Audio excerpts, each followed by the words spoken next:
Bref, j'avais des devoirs à faire, donc logique, j'ai ouvert ChatGPT. À ce moment-là, mon pote entre. Je l'ai regardé, je l'ai regardé. Il a dit. T'es quand même pas en train d'utiliser ChatGPT là? J'ai dit.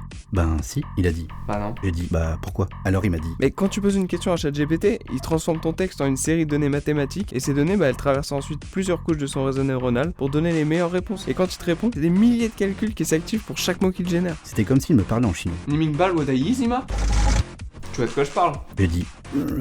Donc il a repris. Mais imagine des grands centres de données avec des algorithmes hyper complexes et plein d'informations qui circulent. Bah ça consomme énormément d'énergie. Et cette énergie, elle est issue de ressources non renouvelables et limitées. Vous savez que d'ici 2027, il faudrait 4 à 6 fois la consommation annuelle en eau du Danemark pour refroidir rien que les data centers de l'IA. Et en plus, tout ça émet énormément de gaz à effet de serre. Et ça entraîne en plus la multiplication des déchets électroniques et l'artificialisation des sols. J'ai essayé d'imaginer ce que ça représentait. J'ai pas réussi. J'ai dit. Waouh, c'est beaucoup. Il avait l'air déçu. Donc pour me rattraper, je lui ai demandé du coup, on fait quoi pour l'environnement? Il a dit.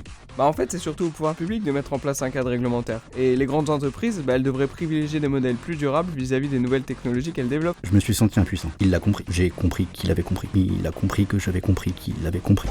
Il m'a donc proposé de repenser mon usage de l'IA. Il a dit. En fait, la plupart des recherches que tu fais sur ChatGPT, ça consommerait 10 fois moins si tu les faisais sur Google. Je me suis senti bête. Il l'avait très bien perçu. Il a dit. Et en plus, t'as tout à y gagner. Parce que là, il y a de récentes études qui sont sorties qui ont montré que si tu utilises trop les IA, ça aura un effet néfaste sur l'ensemble de tes capacités cognitives. Donc tu pollues moins et tu protèges ton cerveau. J'ai décidé de plus utiliser ChatGPT. Du coup, je ne fais plus mes devoirs non plus. Bref, j'ai voulu utiliser l'IA.